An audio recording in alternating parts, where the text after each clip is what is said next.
Hello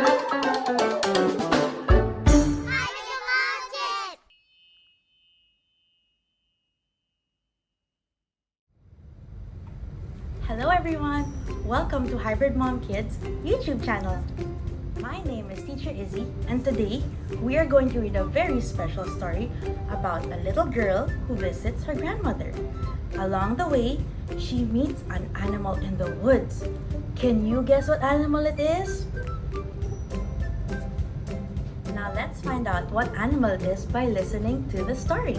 Everybody put your hands together just like this. Story, story time. Everybody quiet for story time.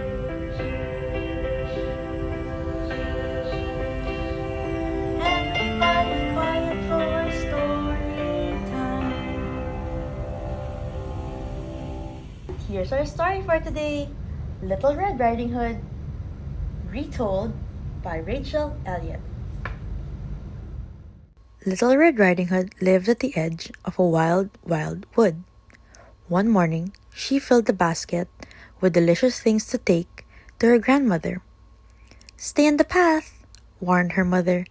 "Wolves will be watching and waiting." "I'm not worried about wolves," thought Little Red Riding Hood. The flowers along the path were so beautiful that Little Red Riding Hood soon forgot her mother's words.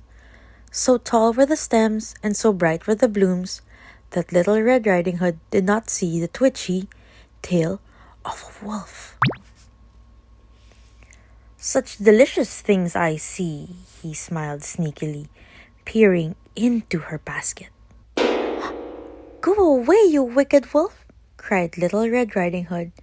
"These things are for my grandmother. She is ill in bed."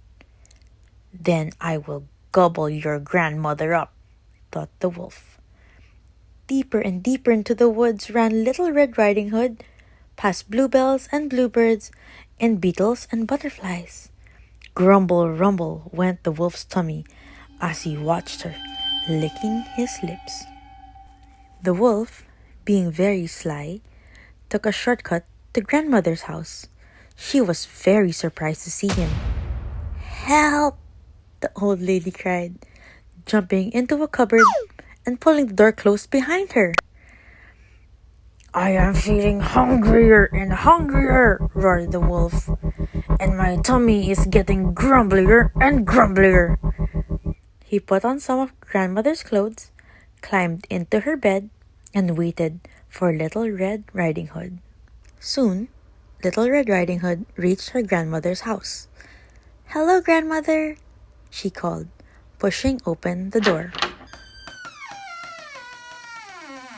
The sly wolf lay very still. Kind Little Red Riding Hood crept into the bedroom. "Come closer, little one," squeaked the wolf.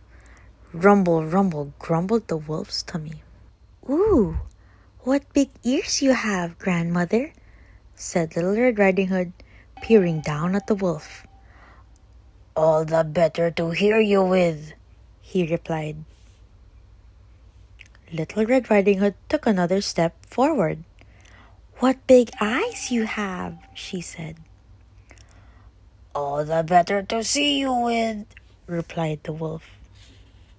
The wolf's tummy went rumble, rumble, rumble again, and a huge smile broke across his face as he licked his lips. "What big teeth you have!"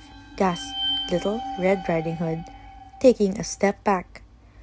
"All the better to eat you with," the wolf roared, throwing off the covers and springing from the bed. "Help!"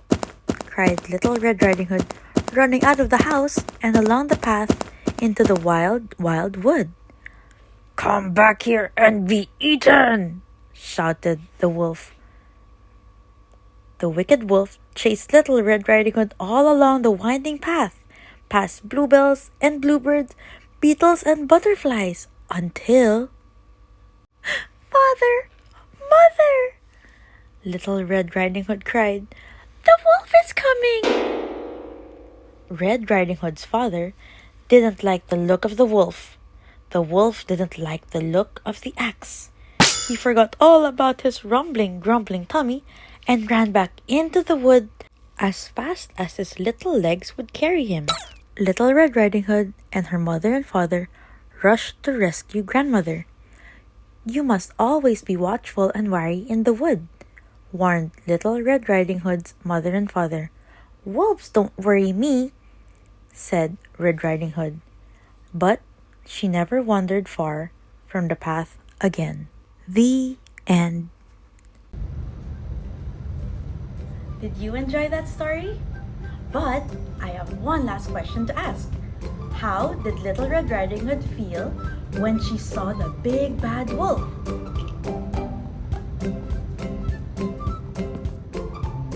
That's all for now. Thank you for listening. See you all next time.